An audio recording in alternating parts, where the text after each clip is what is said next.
पीर महल के गौसिया चौक में वाक़ई निजी तालीमी अदारे में पाक फौज से इज़हार मोहब्बत और कश्मीरियों से इज़हार यकजहती के लिए तकरीब का इनेकाद किया गया, जिसमें बच्चों और वालिदैन की कसीर तादाद ने शिरकत की। नन्हे बच्चों ने मिली नगमों टैबलोज के जरिए पाक फौज और कश्मीरियों से भरपूर मोहब्बत का इजहार किया।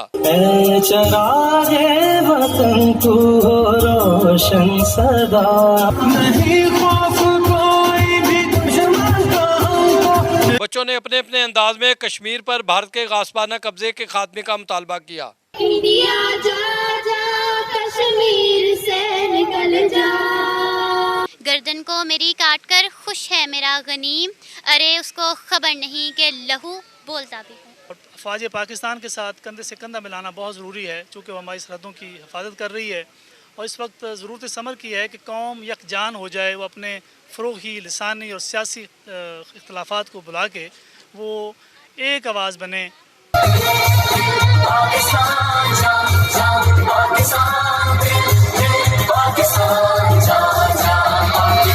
नन्हे बच्चों की पाक फौज से मोहब्बत और कश्मीरियों से इज़हार यकजहती इस बात की नवीद है कि कश्मीर बहुत जल्द पाकिस्तान का हिस्सा होगा।